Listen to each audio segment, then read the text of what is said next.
Hello everyone, my name is Ori Pockets. Today I want to talk a little bit about why I would probably never ever use a fursuit in one of my videos. So I want to point out the one criticism that I think is kind of ruined some channels, some of the furry channels, and that's fursuiting in certain videos. Wait, please don't unsubscribe. Oh god, there we go. There goes the other 10 subscribers I had. Anyway, here's my deal. When a furry gamer does a let's play and they're recording themselves, or someone is talking about something and they're recording themselves, there's two issues with a person being in the fursuit. Disclaimer, if you're doing this for fun and you just want the fursuit for fun, then I guess it really doesn't matter to you. But in my opinion, there's a few problems. Problem number one, whatever you say is muffled. I can say that let's players and people that do talks and just explanations and stuff, they don't always have a mic. Even when they do, their mic capabilities instantly go down when they wear a mask or headpiece, making it hard for people to listen to you. Which I really am being a hypocrite for since I'm using my headphones mic. So yeah, pot calling the kettle black, yeah, of course. But you get my point. People watch Let's Plays for one of two reasons.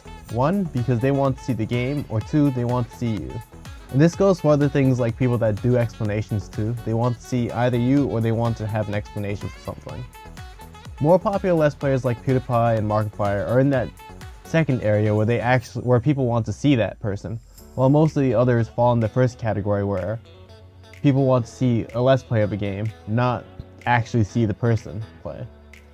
What you want to do is be in the first category where people want to actually see you, and in order to do that, while your equipment doesn't need to be the best, you need to ensure that you aren't hindering it either.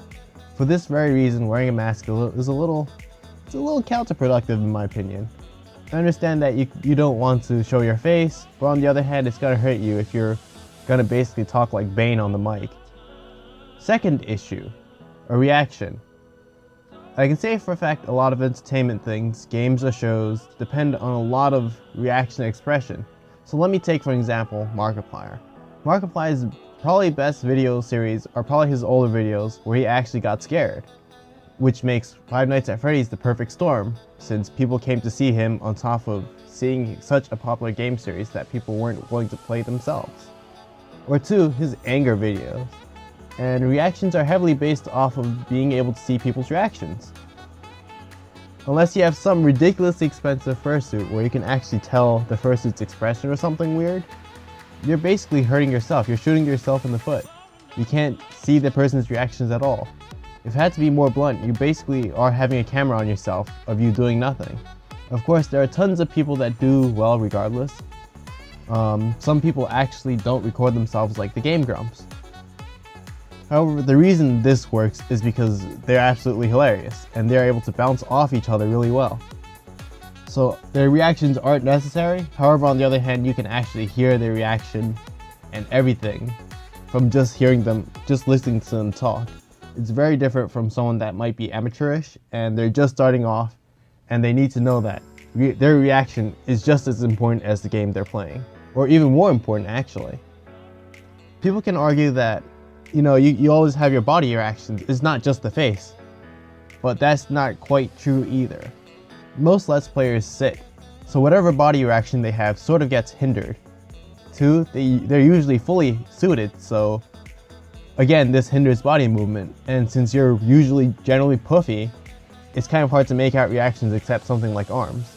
So remember, because you're seeing a tiny person or a tiny camera in the corner of the screen of the person, not like a full video of a person, unless you're doing like a talk or just speaking, explaining or something else.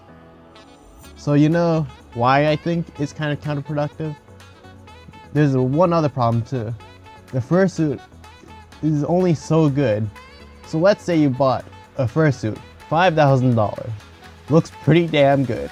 Made from the top dealer. I'm pretty sure there's more expensive fursuits. But you know what, I'm just pulling this out my butt for a second, just hear me out. Sure, here's my issue. Is it actually good though? Is that fursuit actually a good fursuit? You know, personas are a double-edged sword, especially when they're representing you. So I should be honest, as much as no one likes to admit it, sometimes your luck does matter. So let's say you have the money to build a persona that's obnoxiously colored. Sure, it's well built. Sure, it looks good. But because of a bad color scheme you made, your fursuit is kind of bad. Like, hard to look at. Not bad, but just not the best design. This is why it's crucial for companies to have good designs of logos, and they put in a lot of money to make sure those logos are good so that people are willing to look at them and are able to make some judgment based off of it. Considering that only a small percent of furs are artists, a smaller percent actually know about color theory, an even smaller portion are actually good at it, and an even less understand character design, and next to no one is probably able to make characters that are specifically built for this kind of work where you're staring at them for X amount of minutes, listening to them talk. You kind of hurt yourself in the fact that your persona is just not suited for this kind of work. Remember, your persona is supposed to represent you, not be a model or like a talks person or a spokesperson of sorts. Of course, like I said, this is personally something that bothers me since it makes no sense to me since it's counterproductive, and I want this video to help other fur YouTubers rather than piss them off. Yeah, that's not happening. I'm pretty sure I've ticked off like everyone else, but you know what? Whatever. I just kind of threw a boulder at a wasp nest saying, please don't be mad at me. Be happy that I broke your nest, which I thought was bad, so that you can make a better one. In short, I better disappear off the interwebs for a while. Thank you and have a good day.